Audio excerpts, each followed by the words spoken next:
Seperti Daud berkata, Engkau menyatukan hati kami. Karena seringkali penyerahan hati kami belum dilihat Tuhan bulat seutuhnya. Tapi sore ini beri anak-anak Tuhan penyerahan yang bulat dalam hatinya. Tidak ada bagian yang kami tahan dan kami ingin atasi sendiri. Tapi kami sungguh punya hati yang bulat, diserahkan semuanya dalam tangan-Mu. Bukan dengan cara kami, tapi sesuai dengan cara-Mu sendiri. Kami mau yang Tuhan mau, bukan yang manusia kami ingini. Roh Kudus, Engkau layani kami dengan hikmat, dengan wahyu, dengan roh pengertian. Karena itu akan membuat mata rohani kami tercelik. Biar tidak ada orang yang pulang tanpa diubah hatinya, diberkati dan dijamah hidupnya. Kami berikan segala kemuliaan bagi Kristus Yesus Tuhan kami. Karena semuanya ini asalnya daripada-Mu. Di dalam nama Tuhan Yesus. Dan semua kita berkata, amin. Silakan duduk saudara. Kalau Anda membawa Alkitab, mari kita buka kitab Pengkhotbah pasal yang ke-6. Lihat pada ayat yang ke-10. Pengkhotbah pasal yang ke-6, perhatikan pada ayat yang ke-10. Hari ini kita akan belajar tentang kedekatan dengan Tuhan. Mari kita lihat ayat ini sebagai dasar kita bicara dan belajar dari apa yang Tuhan mau kita semua mengerti pada sore hari ini. Pengkhotbah pasal yang ke-6, perhatikan pada ayat yang ke-10. Saya bacakan dulu dalam bahasa Indonesianya, nanti kita akan lihat dalam terjemahan yang lain. Pengkhotbah 6, ayat yang ke-10, Alkitab berkata, apapun yang ada, sudah lama disebut namanya. Dan sudah diketahui siapa manusia. Siapa manusia sebenarnya? Ini yang Alkitab katakan. Yaitu bahwa ia atau manusia itu tidak dapat mengadakan perkara dengan yang lebih kuat daripadanya. Saya mau ulang statement yang terakhir, kalimat yang terakhir. Alkitab berkata, dan sudah diketahui siapa manusia. Manusia itu seperti apa? Sudah diketahui. Nah, seperti apa yang diketahui itu? Alkitab berkata, yaitu bahwa ia, manusia itu, tidak dapat mengadakan perkara dengan yang lebih kuat daripadanya. Di dalam terjemahan yang lain, Alkitab mengatakan, you cannot argue with faith. Dan kata faith di sini bukan kata faith iman, tapi faith di sini adalah yang Alkitab berkata, you cannot argue with faith, atau dengan yang lebih kuat daripadamu. Dan kata faith di sini artinya adalah dalam bahasa Indonesianya takdir. Alkitab berkata, kamu tidak bisa berbantah-bantah dengan takdirmu. Yang ngomong bukan saya, no. Alkitab yang berkata. Ini tentang manusia. You cannot argue with faith. Engkau tidak bisa berargumentasi dengan takdirmu. Rupanya ketika seseorang dilahirkan, dalam hidupnya ada garis takdirnya. Yang kelak mungkin akan berujung seperti ini. Setelah kita mati. Setelah kita mengatakan you cannot argue with faith. Engkau tidak bisa berargumentasi dengan takdirmu. Apa yang sudah digariskan, engkau tidak pernah bisa berargumentasi dengan itu. Nah, kalau ini halnya, maka orang bertanya, bedanya apa Pak dengan orang dunia? Orang dunia juga percaya, kalau sudah digariskan dalam takdirnya, kita tidak bisa mengubahnya. Sehingga banyak orang yang mengatakan dirinya pandai meramal, itu laku keras. Karena orang pengen ngerti sebetulnya takdirku seperti apa. Ada banyak orang terikat dengan horoskop, setiap hari dia buka koran, dia cari ramalan bintangnya. Karena orang pengen ngerti takdirku seperti apa, fateku seperti apa. Karena orang mengatakan bahwa kita tidak pernah bisa mengubahkan takdir. Lalu Alkitab mengatakan, you cannot argue with fate dengan takdir ini. Nah, bedanya apa dengan orang dunia sebagai anak Tuhan? Di mana bedanya? Ini bedanya. Semua kita mengerti, takdir kita itu ada yang menetapkan, ada yang membuat. Nah, siapa yang menetapkan, saudara? Hah? Siapa? Tuhan kan? Tuhan. Memang benar, kita tidak bisa berargumentasi dengan takdir kita. Tetapi kalau si pembuat takdir yang mengubahnya, bisa nggak, saudara? Bisa. Saya ulang lagi. Alkitab berkata, you cannot argue with fate. Engkau tidak bisa berperkara dengan yang lebih kuat daripadamu. Apa itu? Takdir. Tapi kalau si pembuat takdir itu mau mengubahnya, dia bisa mengubahnya. Karena takdir bukan Tuhan. Takdir merupakan bagian dari sebuah karyanya dia. Artinya, si pembuat takdir bisa mengubah takdir kehidupan kita. Cara mengubahnya mungkin tidak seperti yang kita pikirkan. Tapi selalu ada cara untuk takdir seorang bisa diubahkan. Saya mau tanya, siapa yang perlu takdirmu dirubah? Angkat tangan tinggi-tinggi, saudara. Saya beritahu, tidak seharusnya Anda angkat tangan juga. Siapa tahu sudah baik takdirmu, dirubah malah tambah elek, tidak karo-karuan. Kalau Anda mengerti ke depan akan jelek, mungkin perlu minta Tuhan mengubah. Tapi Alkitab berkata, you cannot argue with fate. Engkau tidak bisa berargumentasi, berbantah-bantah dengan takdir. Tapi kalau yang membuat takdir mau mengubahnya, takdirmu bisa berubah. Nah, sekarang ini masalahnya. Bagaimana caranya membuat beliau mau mengubah takdirmu?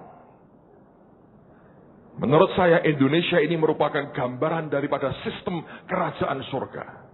Dengan segala respek saya dan dengan segala sikap kritis terhadap semua banyak kelemahan, Indonesia itu kenal dengan siapa, mempermudah banyak hal. Itu hebatnya, saudara. Dalam kerajaan surga, mirip sama. Engkau kenal dengan Tuhan Yesus, pintu surga terbuka buat engkau. Engkau tidak kenal dia, pintu neraka ternganga menanti saudara. Engkau kenal dengan siapa, menentukan kemana engkau akan pergi. Untuk bisa Tuhan mengubah takdir hidup saudara, dibutuhkan yang namanya kedekatan dengan dia. Tidak ada pilihan lain. Untuk itu engkau harus kenali dia lebih lagi. Dan hatimu harus melekat dan sesuai dengan apa yang di dalam hatinya. Nah, hari ini kita akan belajar itu. Mari kita lihat apa yang Musa tunjukkan buat kita. Buka Ulangan pasal yang keempat. Kitab Ulangan pasal yang keempat. Ulangan pasal yang keempat. Ayat 6 sampai dengan ayat yang ke-9. Ulangan pasal 4, ayat 6, 7, 8, dan ayat yang ke-9. Ulangan 4, ayat 6 sampai 9. Judul perikopnya, Musa menasihati bangsa itu memelihara hukum Allah. Ayat 6. Lakukanlah itu dengan setia, sebab itulah yang akan menjadi kebijaksanaanmu dan akal budimu di mata bangsa-bangsa yang pada waktu mendengar segala ketetapan ini akan berkata, memang bangsa yang besar ini adalah umat yang bijaksana dan berakal budi. Ayat 7, perhatikan. Sebab bangsa besar manakah yang mempunyai Allah yang demikian garis bawahi dekat, yang demikian dekat kepadanya seperti Tuhan Allah kita setiap kali kita memanggil kepadanya. Dan bangsa besar manakah yang mempunyai garis bawahi ketetapan dan peraturan demikian adil seperti seluruh hukum ini yang kubentangkan kepadamu pada hari ini. 9. Tapi waspadalah dan berhati-hatilah supaya jangan engkau melupakan hal-hal yang garis bawahi dilihat oleh matamu sendiri itu. Dan supaya jangan semuanya itu hilang dari ingatanmu seumur hidupmu. Beritahukanlah kepada anak-anakmu dan kepada cucu cicitmu semuanya itu. Musa mengatakan ada 3 hal yang penting sebetulnya. 2 dan yang ketiga merupakan ramuan dari keduanya. Yang pertama dia berkata, Tuhan mana yang begitu dekat dengan kita. Artinya ada unsur kedekatan yang harus Anda perhatikan. Kalau engkau mau kenal dia lebih lagi, engkau harus tahu dia Tuhan yang suka punya kedekatan dengan anak-anaknya. Tapi yang kedua dia berkata ada unsur yang namanya aturan dan hukum Tuhan. Di dalam pribadinya ada aturan, ada hukum yang berlaku. Dan faktor yang penting adalah ramuan kedua hal ini harus menjadi sebuah pengalaman pribadi. Anda mesti alami sendiri dalam hidupmu secara pribadi dengan merangkai 2 hal ini jadi sebuah kesatuan. Dia berkata, engkau lihat dengan matamu sendiri. Kalau 2 hal ini bisa diramu, dirangkai dengan begitu cocok, solid banget. Saudara akan kenal Tuhan lebih baik lagi. Nah, berdasarkan apa yang Musa katakan, ada 3 poin saya ingin sampaikan buat setiap saudara pada sore hari ini. Nah, dengar baik-baik, tangkap dengan rohmu. Karena saya berdoa ini akan menolong saudara kenal dengan Tuhan lebih lagi. Kedekatan dan dicampur dengan aturan serta hukum-hukum Tuhan. Yang pertama, perhatikan baik-baik. Kedekatan, catat saudara ya, tidak berarti Anda boleh dengan sembarangan melanggar aturan. Banyak orang kalau dekat dengan seseorang mau melanggar aturan. Tapi kalau kita belajar, kedekatan tidak berarti saudara dengan seenaknya bisa melanggar aturan. Tapi kalaupun engkau melanggar, kedekatanmu dengan Tuhan akan membuat Tuhan berikhtiar, berupaya mengembalikan saudara kepada aturannya dia. Saya mau ulang, perhatikan baik-baik. Kedekatan dengan Tuhan tidak berarti saudara bisa melanggar aturan semaumu sendiri. Tapi kalaupun engkau melanggar, karena kedekatanmu dengan Tuhan akan membuat Tuhan berupaya, berikhtiar, membuat saudara kembali pada aturannya. Mari kita lihat ayatnya. Keluaran pasal yang keempat. Kitab Keluaran pasal yang keempat. Perhatikan ayat yang ke-21 sampai ayat yang ke-26. Ini ada cerita yang aneh sekali. Keluaran pasal 4 ayat 21 sampai ayat yang ke-26. Firman Tuhan kepada Musa, pada waktu engkau hendak kembali ini ke Mesir, ingatlah supaya segala mujizat yang telah kau serahkan dalam tanganmu, kau perbuat di depan Firaun. Tetapi aku akan mengeraskan hatinya sehingga ia tidak membiarkan bangsa itu pergi. Maka engkau harus berkata kepada Firaun, beginilah firman Tuhan, Israel ialah anakku, anakku yang sulung. Sebab itu aku berfirman kepadamu, biarkanlah anakku itu pergi supaya ia beribadah kepadaku. Tetapi jika engkau menolak membiarkannya pergi, maka aku akan membunuh anakmu yang sulung. Sampai di sini kita mengerti Tuhan berkata kepada Musa, diberi mandat, diberi firman, diberi kuasa, diurapi, dilengkapi. Dia berkata, go, kamu pergi. Tapi ayat berikutnya aneh. Alkitab berkata, tetapi di tengah jalan, di suatu tempat bermalam, Tuhan bertemu dengan Musa dan dikatakan berikhtiar, garis bawahi, untuk membunuhnya. Aneh tak saudara? Disuruh sendiri, diperintah sendiri, diberi kuasa, mau ketemu, Alkitab berkata, Tuhan berikhtiar untuk membunuhnya. Ayat 25. Lalu Sipora mengambil pisau batu, dipotongnya kulit katan anaknya. Kemudian disentuhnya dengan kulit itu kaki Musa sambil berkata, sesungguhnya engkau pengantin darah bagiku. Lalu Tuhan membiarkan Musa pengantin darah itu, kata Sipora, waktu itu karena mengingat sunat itu. Kok bisa begini? Saya mau ceritakan, saya berikan tambahan penjelasan supaya Anda ngerti akan latar belakangnya. Musa dipilih oleh Tuhan. Musa diberi mandat, diberi kuasa, diberi otoritas, diberi pesan Tuhan, diberi urapan Tuhan, dikirim Tuhan, jelas, semuanya jelas. Tapi tiba-tiba iblis nongol di hadapan Bapak. Bos, minta izin menghadap. Bosnya berkata, boleh, kenapa? Dia berkata, saya hanya mengingatkan bos, perjanjianmu dengan Abraham, yang berkata, kalau sampai ada anakmu yang nggak disunat, maka orang itu harus mati. Tuhan berkata, aku ingat itu. Kenapa? Lalu iblis berkata, Musa tidak nyunat anaknya. Memang Musa 40 tahun pertama tinggal di Mesir. Total dengan bangsa Mesir hidupnya. Lalu 40 tahun kemudian dengan orang Midian. Orang kafir. Tidak pernah lagi bersinggungan dengan hukum Ibrani dan hukum Abraham, Ishak dan Yakub. Dia lupa nyunat anaknya.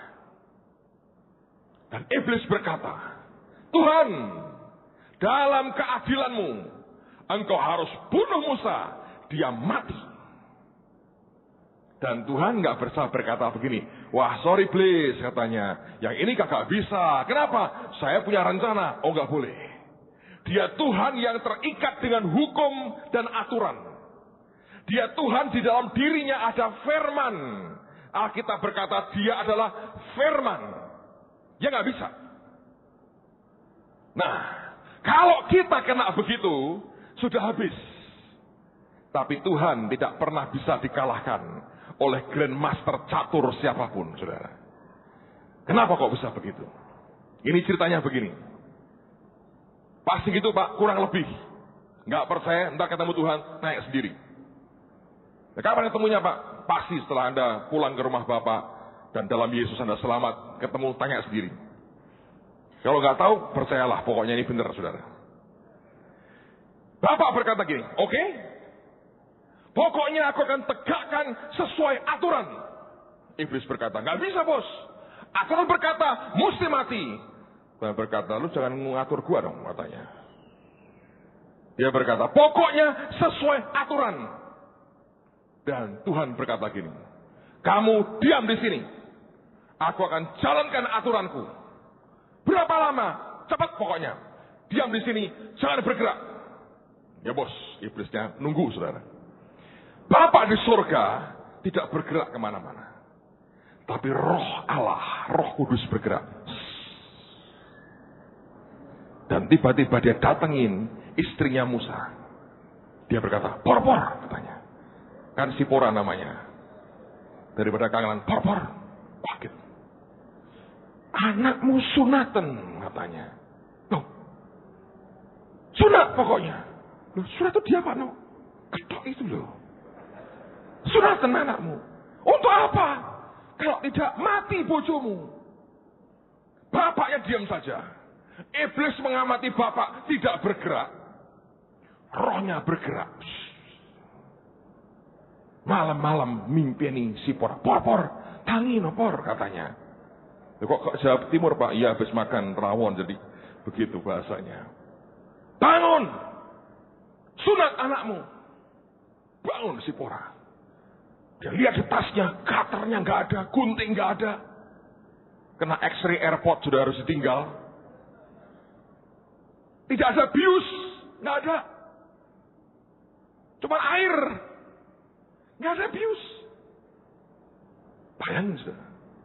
Bingung dia Tuhan. Dengan apa? Zaman dulu nggak ada engsel pintu sehingga cepet nggak bisa. Watu katanya. Pakai pisau batu. Saya mau tanya dengan ini serius. Siapa bapak-bapak, saudara-saudara kaum pria yang sudah disunat secara fisikmu memang sunat? Coba angkat tangan tinggi-tinggi. 1, 2, 3, 4. Puji Tuhan. Bagus kan? Pakai apa? Benang gigi. Cepit. Nah, sekarang pakai laser. Dulu nggak ada. Emergency. Pisau batu. Anda bisa bayangin tuh. Si A dipegang oleh si Pora. Kenapa, Mam? Sebenarnya. Itu prosesnya mengerikan, saudara. Menurut saya itu bukan sunat cuil. Pisau batu. Pisau batu. Dan akhirnya dia buat juga. Roh Kudus berkata, lari ke suamimu, tempelin ke kakinya. Dia lari, dia teriak, pengantin darah bagiku. Terus Bapak melihat itu, dia berkata, sudah iblis, sudah sesuai dengan aturan. Iblis berkata, mana nyawanya Musa, rohnya Musa? Kok nggak muncul di sini? Loh, untuk apa muncul? Dia harus mati, betul. Kenapa harus mati? Karena dia lupa nyunat anaknya. Lalu Tuhan berkata, Tan. Setan maksudnya. Kok wis kabur ngono?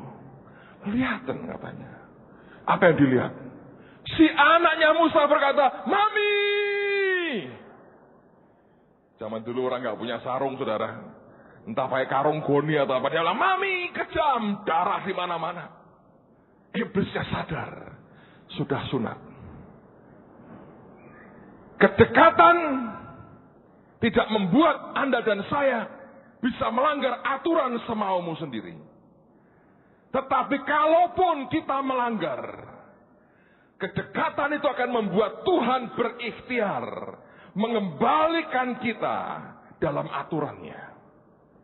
Ngerti, saudara? Itu Tuhan.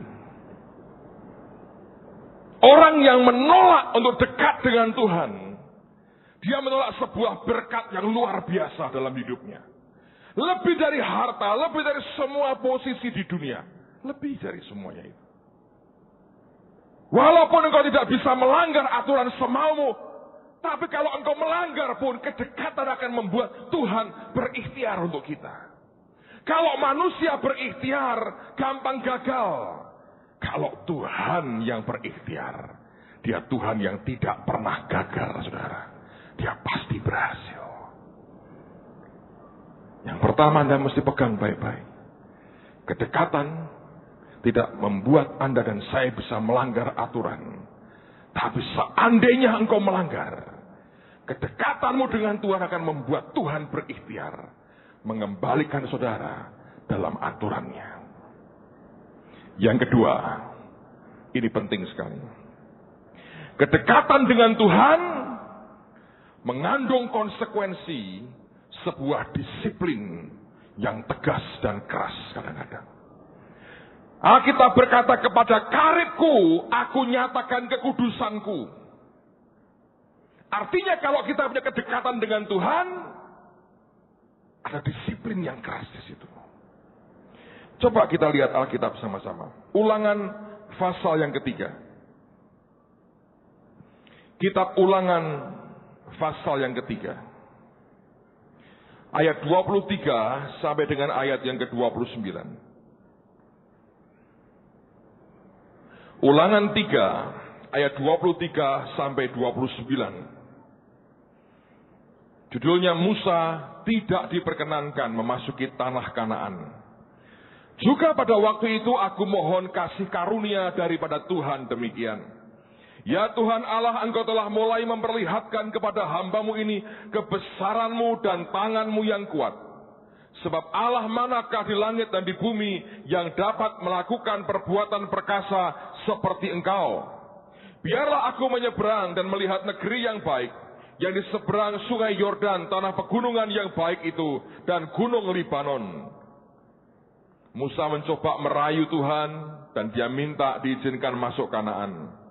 Tapi Tuhan murka terhadap aku oleh karena kamu, dan tidaklah mendengarkan permohonanku. Tuhan berfirman kepadaku, cukup, jangan lagi bicarakan perkara itu dengan aku. Dia gagal merayu Tuhan, saudara. Naiklah ke puncak gunung Pisga, dan layangkanlah pandangmu ke barat, ke utara, ke selatan, dan ke timur, dan lihatlah baik-baik, sebab sungai Yordan ini tidak akan kau seberangi. Dan berilah perintah kepada Yosua, kuatkan dan teguhkanlah hatinya, sebab dialah yang akan menyeberang di depan bangsa ini, dan dialah yang akan memimpin mereka, sampai mereka memiliki negeri yang akan kau lihat itu. Demikianlah kita tinggal di lembah di tentangan Bet Peor. Musa mengalami kedekatan dari Tuhan yang luar biasa. Tapi tidak berarti dia dengan gampang bisa memanfaatkan itu dalam hidupnya. Kedekatan juga mengundang konsekuensi disiplin Tuhan yang keras sekali. Tapi ini yang berbahaya. Semakin orang punya kedekatan dengan Tuhan, semakin engkau lama ikut Tuhan dalam hidupmu, maka bukan lagi istilah saya, dosa-dosa kasar saja yang dia perhatikan. Apa itu Pak dosa kasar? Bunuh orang, berzina, merampok, mencuri, utang nggak bayar, semua dosa, maki-maki orang. Itu dosa-dosa kasar yang kelihatan banget lah. Artinya orang berkata ini orang berdosa. Dari perbuatannya tahu dia berdosa. Itu dosa kasar. Makin dekat dengan Tuhan, makin lama engkau ikut Tuhan, maka dia akan juga melihat sesuatu yang menurut saya istilahnya dosa-dosa yang halus. Yang menurut orang biasa itu bukan dosa. Itu mungkin hal biasa. Tapi rupanya ada hal-hal yang halus, tidak kelihatan, tapi mematikan. Daud menggambarkan dengan begitu bagus. Coba buka Mazmur 19, saudara. Mazmur 19. Lihat ayat 13, 14, dan 15. Ada hal-hal yang kelihatannya baik, nggak apa-apa, tapi masalah. Dan justru ini dialami oleh orang-orang yang sudah lama ikut Tuhan, yang dekat dengan Tuhan, yang ngerti banyak isi Alkitab, tapi sampai tidak sadar apa yang dia buat. Mazmur 19 ayat 13. Siapakah yang dapat mengetahui kesesatan? Bebaskanlah aku dari apa yang tidak kusadari. Daud berkata ada hal-hal yang tidak kusadari. Dan dia berkata bebaskan aku Tuhan dari yang tidak kusadari. Seperti apa itu yang tidak disadari? 14. Lindungilah hambamu juga terhadap orang yang kurang ajar. Sebetulnya bukan orang yang kurang ajar, tapi Alkitab menggunakan kata presumptuous sin atau arrogant sin, dosa kecongkaan, dosa kesombongan, dosa kepongahan, presumptuous sin. Ini hal yang tidak disadari. Kesombongan itu seringkali tidak nampak sebagai sebuah dosa. Orang berkata, orang Semarang bilang, Kemlintini luar biasa. Tapi wongnya sebetulnya sosialnya tinggi. Tidak pernah mencuri, tidak pernah membunuh, tidak pernah begini. Hanya Kemlinti tok loh dia itu. Lalu orang berkata, oh itu hanya. Dan Daud mengatakan, bebaskan aku dari hal-hal yang tidak kusadari. Apa itu? Presumptuous sin, arrogant sin. Dosa kesombongan, dosa kecongkaan, dosa kepongahan. Dia berkata itu bahaya dan tidak disadari. Teruskan lagi. Janganlah mereka menguasai aku. Nah, kalau sampai menguasai, yang terjadi apa? Maka aku menjadi tak bercela karena tidak dikuasai kesombongan dan bebas dari pelanggaran besar. Dengan kata lain, kalau sampai dibiarkan presumptuous sin, dosa kesombongan, arrogant, dosa kecongkaan, kepongahan dalam kehidupan kita, itu akibatnya akan membuat kita jatuh pada kesalahan yang besar. Ini loh saudara, konsekuensi kedekatan dengan Tuhan. Semakin engkau lama ikut Tuhan, puluhan tahun, belasan tahun, tahu banyak Alkitab, dia tidak lagi melihat semata-mata dosa kasar kita, tapi dia mulai menyelidik akan hati kita. Dan Daud sadar itu. Dia berkata, tolong aku Tuhan, ini hal yang tidak aku sadari.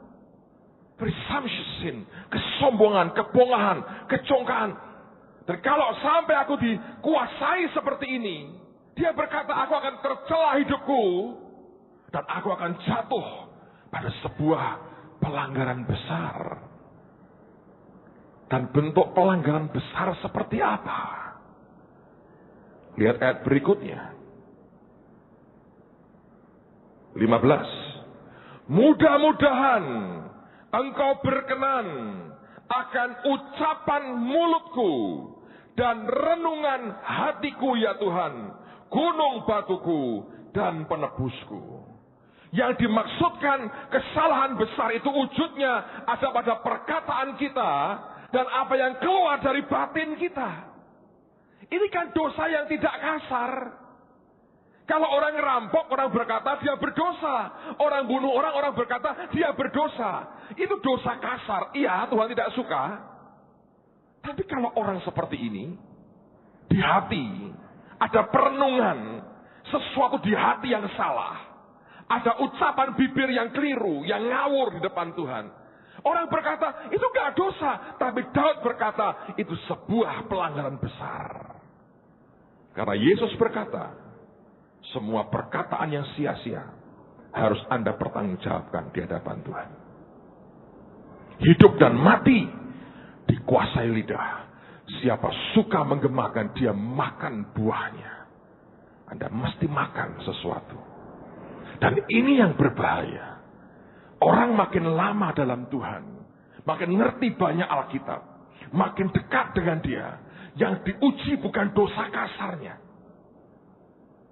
Musa itu jatuh, Anda tahu kenapa? Tuhan berkata kepada gunung batu, keluarkan air. Dia berkata, dia pukul Alkitab dengan tongkatnya. Dan dia hanya ngomong loh, kamu bangsa yang tegar tengkuk. Apa engkau mau aku keluarkan air dari gunung batu ini? Dia curi kemuliaan, dia langgar kekudusan Tuhan. Hanya dengan ucapan itu loh. Alkitab berkata, mereka memaitkan hatinya dan Musa teledor dengan kata-katanya. Alkitab gak berkata, maka Musa nyuntik narkoba. Enggak. Atau Musa ngambil persembahan untuk bait Allah, rumah kemah pertemuan. Enggak. Teledor dengan kata-katanya. Dan Tuhan berkata, tidak bisa masuk. Makin orang punya kedekatan, makin lama engkau ikut Tuhan, makin kau ngerti isi Alkitab. Dia berkata, engkau mesti ngerti hatiku dong. Bukan semata-mata lagi dosa kasar yang dia lihat. Dan itu yang jadi jebakan banyak orang. Orang berkata, aku tidak berzina, aku tidak mencuri, tidak membunuh, tidak merampok. Semuanya oke, tidak ada cacatnya, semuanya baik. Di luar. Tapi yang di sini dan yang di sini, dia berkata, you arrogant, kamu sombong. Dan firman berkata, kesombongan itu mendahului kejatuhan. Seorang hamba Tuhan berkata, kesombongan yang terucap jatuhnya cepat sekali. Pasti jungkal saudara, pasti. Saya melihat ini yang sering kali nggak disadari. Saya pernah cerita, seorang hamba Tuhan dengan bangga berkata, kalau aku tidak pernah main perempuan, aku clean hidupku. Begitu dia ngomong seperti itu, Tuhan berfirman, kamu akan jatuh berkali-kali dengan perempuan. Dan setahun kemudian, jatuh bum, bum, bum, bum, berkali-kali. Tidak bisa bangun lagi. Why? Arrogant. Dia tepuk dadanya. Nih, gua benar. Tuhan berkata, arrogant. Bahaya, saudara. Dan Daud berkata itu tidak disadari. Dia teriak, Tuhan bebaskan aku. Jangan sampai aku dikuasai itu. Karena pasti aku jatuh pada sebuah pelanggaran besar. Yang pertama, kedekatan tidak membuat Anda dengan gampang dan saya dengan gampang melanggar aturan. Tapi kalaupun kau langgar aturan, kedekatanmu akan membuat Tuhan berikhtiar Anda dikembalikan dalam jalurnya. Tapi yang kedua, kedekatan itu mengundang sebuah konsekuensi disiplin yang keras. Yang terakhir, yang ketiga, kedekatan itu bagaimanapun membuat Anda mendapatkan perlakuan yang berbeda dari Tuhan. Banyak orang berkata Tuhan cinta semua kita sama. Ya ada betulnya. Tapi enggak juga. Menurut saya, Yesus punya 12 orang murid. Dari 12 dia punya 3 yang sering dia bawa kemana-mana. Petrus, Yohanes, Yakobus. Dari 3 yang paling dekat dengan dia, Yohanes. Anda tahu di perjamuan terakhir, ketika Tuhan mulai bicara tentang seseorang dari antara para muridnya akan menjual dia, mengkhianati dia, bahkan Petrus tidak berani tanya langsung ke Yesus, tidak berani. Dia bisikin Yohanes, dia bilang, tanya siapa? Dan hanya Yohanes yang tanya, siapa Tuhan? Dan Tuhan memberitahu. Bagaimanapun kedekatan itu menghasilkan perlakuan yang berbeda. Saudara tahu, sebelum dia mati, Maria dititipkan ke siapa? Bukan kepada Yakobus, bukan kepada Andreas. Dia dititipkan kepada yang paling dekat dengan hatinya. Siapa itu? Yohanes. Kedekatan tetap menghasilkan perlakuan yang berbeda. Buka Bilangan pasal 12. Bilangan pasal 12. Saya percaya ini cerita toh sudah sering didengar. Tapi saya mau ulang buat saudara. Lihat mulai ayat yang pertama. Saya mau baca seluruh pasal. Karena ini menarik sekali sebetulnya. Bilangan 12.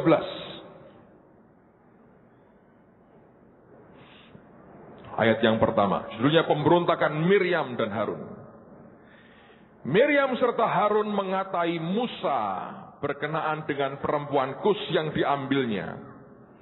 Sebab memang ia telah mengambil seorang perempuan Kus. Nah, siapa perempuan Kus ini? Ini perempuan Ethiopia, orang hitam, saudara. Kalau Anda ke Israel hari ini, ada orang-orang Yahudi hitam, namanya Yahudi Falasa. Itu adalah keturunan dari Musa dengan wanita ini. Mereka banyak tinggal di Ethiopia. Tahun 80-an awal, pemerintah Israel kirim beberapa pesawat terbang ke Ethiopia dan mereka bayar untuk menebus orang Yahudi Falasa keluar dari Ethiopia, dipindahkan ke Israel. Namanya Operation Moses. Karena mereka berkata ini adalah anak cucu cicit dari Musa. Dan sekarang kalau Anda ke Israel, ada orang-orang Yahudi, orang-orang hitam itu orang Yahudi Falasa. Siapa dia? Keturunan dari Musa dengan perempuan ini. Nah, ini heboh ceritanya. Ayat yang kedua.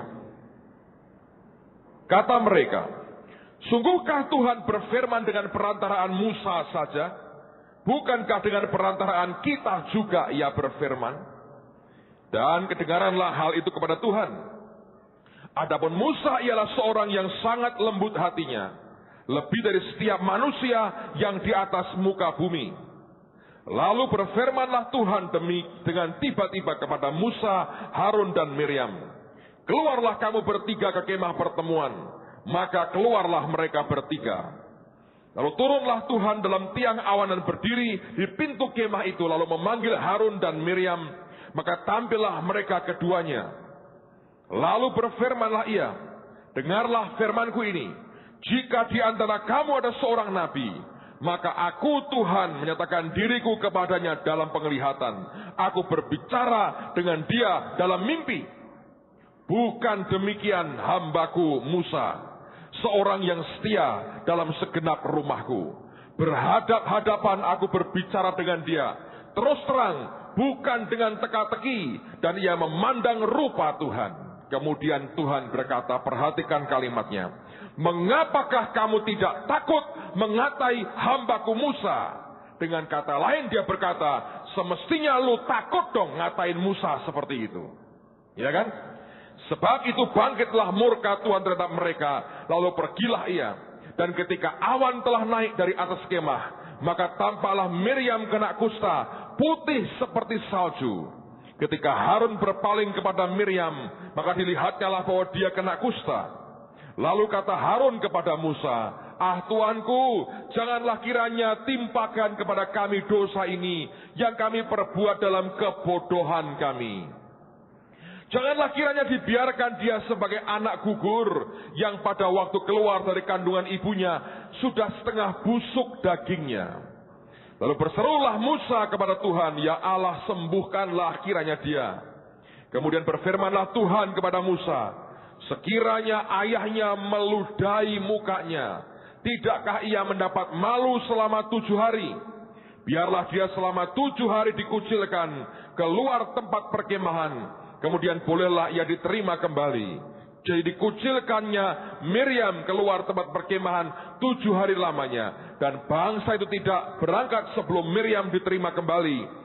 Kemudian berangkatlah mereka dari Haserot dan berkemah di padang gurun Paran. Saya mau jelaskan ceritanya supaya Anda ngerti dari awalnya. Miriam ini kakak kandungnya Musa. Ciciknya Musa, bakyunya Musa, supaya Anda mengerti. Umurnya 10 tahun kira-kira ketika Musa itu lahir. Nah, Firaun akan membunuh semua bayi laki-laki Ibrani oleh orang tuanya Musa, bapak dan ibu Yokebed. Musa dimasukkan dalam sebuah keranjang dan kemudian buang ke sungai.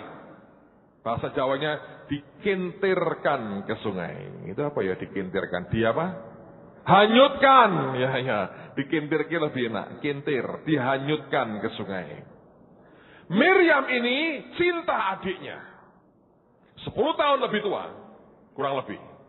Dan dia dari jarak yang cukup jauh, dia melihat kemana arah keranjangnya yang isinya bayi Musa ini hanyut.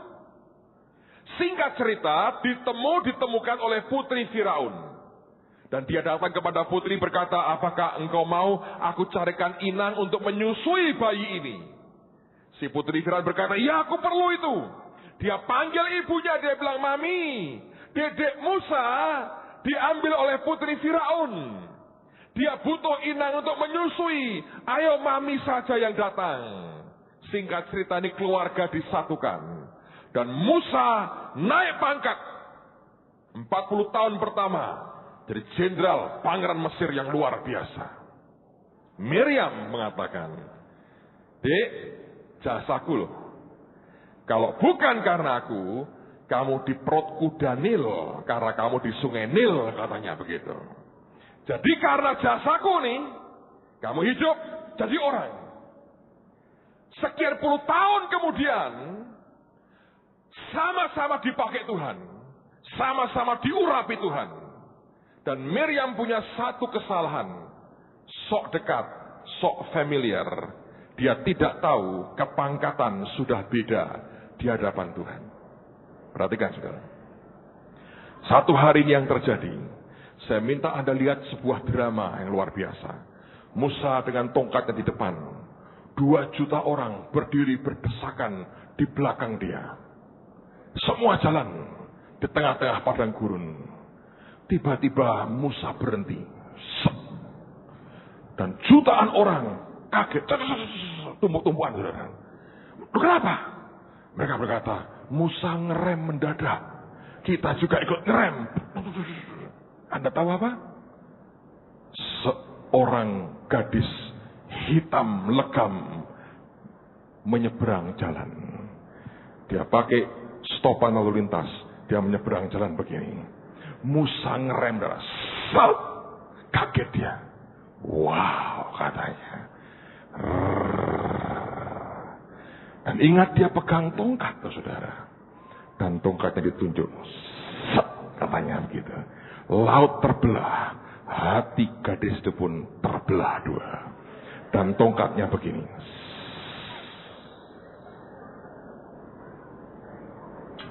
Musa lihat pemandangan yang berbeda. Orang Ibrani 2 juta, putih semua, biasa. Yang hitam ini berbeda. Anda tahu tongkat Musa itu hebat sekali. Laut dibelah, gitu. Ularnya buatan tukang nujumnya, tukang sihirnya Firaun. Dia lempar tongkatnya jadi ular, dimakan. Makan ular, belah laut, segala macam itu tongkat. Ketemu gadis itu, dia rem, keluar tongkatnya. Ding ding, datang. Oke, dia rem dadak. 2 juta orang kaget. Dan Musa kawini gadis itu. Miriam sebagai pembela hak asasi kaum wanita yang tertindas, membela nasib para istri yang tertekan. Dia tampil dengan gagah berkata, Sah, katanya. Sah, Musa maksudnya. Mus, gini. Dia marah betul. Orang kilingan, cilik tak gede, bayi tak sepul lebih gede kayak gini. Tidak betul ini. Nyonyamu nangis. Harun ini goblok banget. Diajak, ayo Harun malu. Ya, katanya. Harun itu apapun, saudara. Suruh buat anak lembu emas, katanya. Apapun, Akhirnya mati juga itu Harun itu. Tuhan itu, waduh, mimpin umat pasukan bodrek menurut saya, saudara. Orangmu metok isinya. Ngomong. Dia pikir aku kakaknya. Dia pikir aku kan niatku baik. Dan mereka dia berkata, emangnya cuma kamu tok yang dipakai Tuhan. Tuhan juga ngomong sama kita-kita. Ya Harun, katanya. Tok pokoknya Harun tuh tok, saudara. Dan Tuhan kaget karena, loh, namaku dibawa-bawa. Didengerin sama Tuhan. Dan Musa ngapain? Diam. Alkitab berkata dia orang yang paling lembut hatinya. Jadi, dan Tuhan berkata, kamu bertiga keluar ngadep ke aku. Miriam berkata, rasakno, bos mendengar. Habis lu Musa sekarang. Ron, siap-siap nganterin Musa. Katanya begitu. Cuma modal tok loh Harun ini, saudara.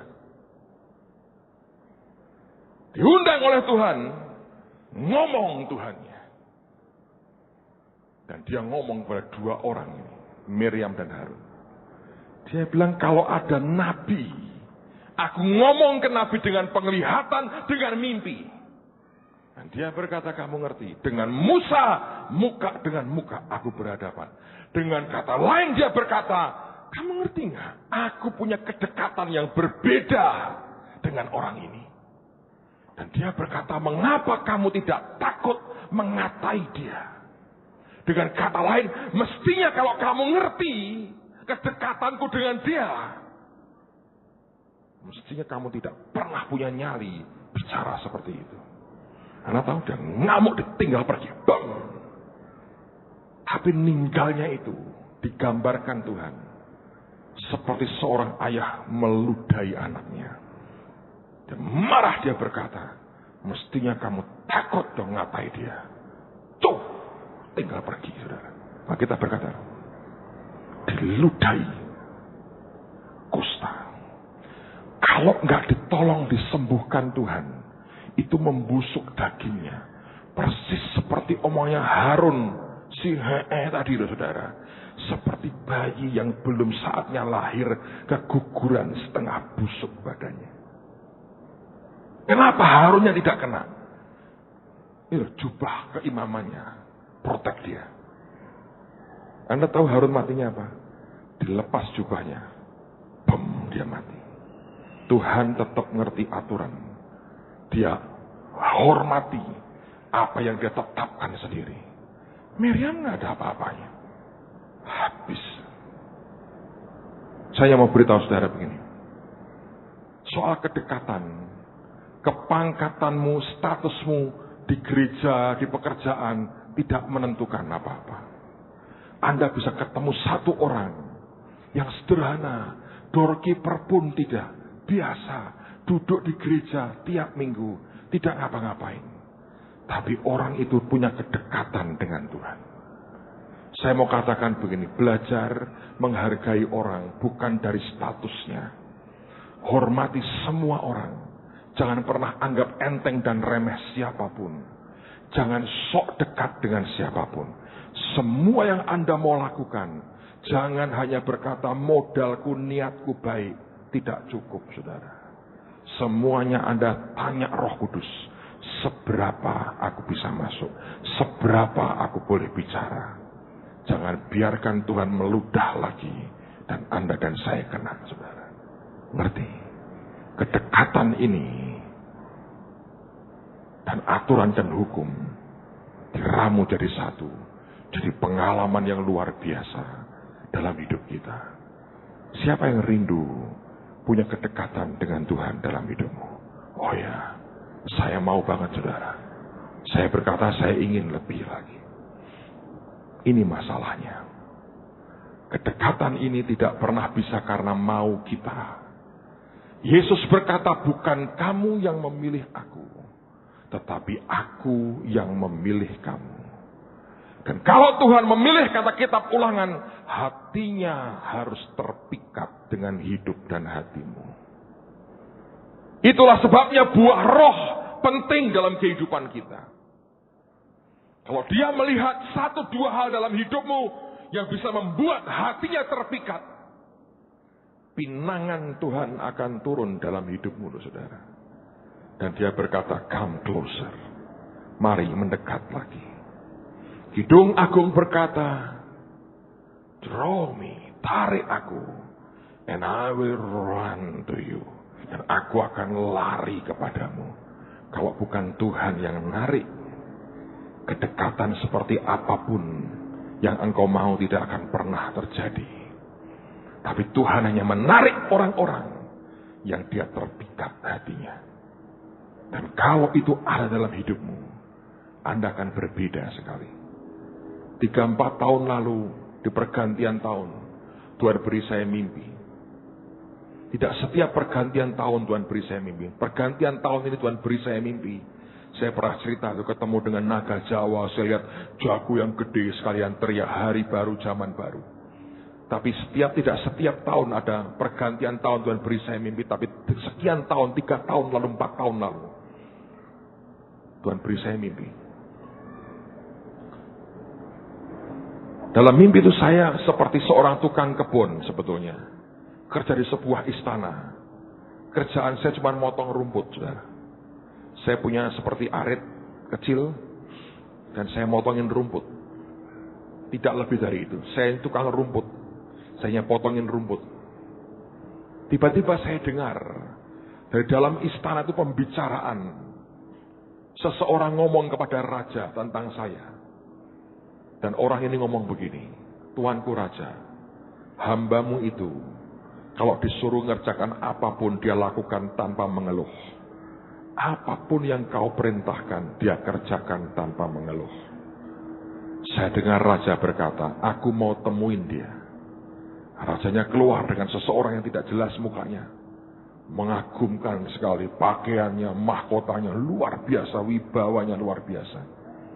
Dia lihat ke saya nyembah dan dia berkata, aku senang, aku suka kamu. Dan raja berkata, Kamu tinggal saja dengan aku di istanaku. Tidak usah kamu keluar lagi, tidak usah kamu kembali lagi. Kamu tinggal dengan aku. Saya nggak mau. Pokoknya hari itu saya berkata, saya bilang, Tuanku Raja. Saya bilang, aku senang tinggal di istana. Tapi bagaimana dengan orang-orang di luar yang selama ini aku beri makan, yang aku dapat dari istana ini, yang engkau berikan ke aku bawa keluar, aku bagi-bagi ke mereka. Kalau aku tidak kembali ke mereka, dari mana mereka bisa makan? Bagaimana mereka bisa makan? Raja ini menganggukkan kepalanya, dia bilang, ya bagus, baik sekali itu. Dan dia bilang, teruskan, aku suka. Tiba-tiba dia beri saya 2 cincin. Yang satu itu warnanya hijau biru, bagus banget. Yang satu lagi warnanya merah. Dan ditaruh di tangan saya. Dan raja itu berkata, cincin yang satu akan membuat kamu bisa menyelesaikan tugasmu sampai selesai. Ini menghasilkan kuasa kekuatan yang luar biasa. Apapun yang kamu butuhkan untuk menyelesaikan tugasmu, cincin ini berguna untuk itu. Dan cincin yang satu lagi, seperti tanda masuk, pas masuk, visa. Dengan cincin ini engkau boleh masuk keluar ke istanaku kapanpun engkau mau. Engkau boleh masuk keluar, masuk keluar, masuk keluar. Dan raja itu berkata begini, sampai nanti kalau sudah waktunya tiba, aku sendiri akan jemput kamu. Dan aku akan bawa kamu tinggal di dalam istanaku bersama dengan aku. Saya terbangun dari itu. Saya nangis di depan Tuhan. Saya bilang, Tuhan, Engkau Tuhan yang luar biasa. Engkau Tuhan yang ajaib. Saya tahu ujung takdir hidup saya. Saya tahu dari itu. Tapi Tuhan cari lebih banyak orang yang oleh 1-2 hal dalam hidupmu, hatinya berkata, aku suka dia. Dia akan datang dan dia akan pinang, saudara. Ada jemaat Tuhan yang cerita, didatangi Yesus. Kadang-kadang sepertinya aneh, tapi saya pikir itu betul sekali.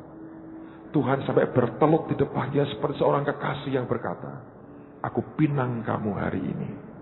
Aku akan memberkati engkau, supaya yang lain tahu betapa aku mengasihi engkau. Sejak hari itu hidupnya berubah dan diberkati Tuhan. Ada sesuatu yang menarik di hati kita. Yang Tuhan berkata, aku pengen itu ada dalam hidup setiap anak-anakku. Dan dia berkata, karena aku terpikat, maka aku memilih engkau. Dan Yesus berkata, bukan kamu yang pilih aku, tapi aku yang memilih kamu. Amen, saudara. Pak Yusak pernah cerita dengan kami. Satu hari dia diundang di sebuah kota di Pulau Jawa ini. Dia khotbah KKR, saudara. Hari pertama KKR. Ini ada Pak Basri di sini. Beliau gembala sidang juga. Bayangin Pak ya. Bapak ngundang tamu hamba Tuhan. Gereja penuh orang. Pak Yusak khotbah. Baru 10 menit. Tuhan berkata, berhenti Yusak. Tutup dalam doa, selesai. Khotbah 10 menit. Berhenti, amin. Si pendeta yang ngundang kecewa sekali. Bingung tuh, mau KKR 10 menit selesai. Kecewa sekali. Anda tahu yang terjadi? Gak taunya pagi-pagi berikutnya, seorang dukun datang ke Pak Yusak. Berkata, sungguh engkau hamba Tuhan. Dan dia berkata, aku mau bertobat, mau terima Yesus. Rupanya malam itu, si dukun ini berkata gini, kalau dia betul hamba Tuhan, dia peka. Kalau sampai lewat 10 menit dia tetap bicara, aku serang dia habis-habisan. Tapi kalau dia berhenti 10 menit setelah bicara, memang dia peka dan Tuhan yang melindungi dia. Bertobat dukunnya. Tapi pendetanya marah. Ya, marah. Dia tidak tahu cerita ini mungkin, sehingga dia marah gembalanya. Besoknya datang tambah banyak. Orang bingung, pendeta aneh. Khotbah 10 menit berhenti. Tambah banyak orang datang. Si pendeta kecewa, dia marah besar. Sekian waktu berlalu. Apa yang terjadi? Seseorang mengundang hamba Tuhan lain, mengundang Pak Yusak di kota yang sama untuk khotbah di kota itu. Saksinya sudah pulang ke rumah Tuhan sih, almarhum Pak Samuel Elkanah, Taman Getsemani. Sampai di rumah pendetanya, begitu nyampe, sudah masuk kamar, ada telepon berdering. Pendeta ini ditelepon oleh pendeta pertama tadi yang kecewa betul. Nggak tahu diomongin apa. Pak Yusak dipanggil, diberitahu begini, Pak, maaf ya, KKR kami batalkan. Saya tahu Bapak sesat, KKR kami batalkan. Maaf Pak, Bapak harus pulang, tinggalkan rumah saya. Diusir. Pak Samuel Elkanah naik, berkata, nggak bener dong, ditahan, tenang aja lah. Ayo kita pulang, tinggal pulang. Mereka dari kota itu ke Ungaran, naik mobil. Di tengah jalan, Tuhan ngomong ke Pak Yusak, aku potong pendeta tadi, yang ngomongin yang pertama itu. Dalam 3 bulan, aku potong dia mati. Pak Yusak ngomong sama Pak Sam, waduh, Tuhan ngamuk. Itu pendeta itu 3 bulan lagi mati. Persis 3 bulan kemudian, tidak sakit, tidak apa, mendadak mati, saudara. Ayo, saudara mau tahu kedekatan? Itu kedekatan. Menurut saya sih, jangan dicoba. Rugi besar hidupmu. Kedekatan itu membawa perlakuan khusus, tapi juga disiplin yang keras. Ada dosa-dosa halus di bawah yang tidak kelihatan, yang harus diwaspadai. Karena itu perlu belajar dekat dengan Roh Kudus dan kenal Dia lebih lagi. Amen, saudara. Saya berdoa dalam hidup kita ada kerinduan seperti itu. Biar Tuhan lihat hidupmu. Dan apa yang terjadi? Dia berkata, aku terpikat dengan hatinya, dan aku ingin engkau dekat dengan aku. Mari berdiri sama-sama.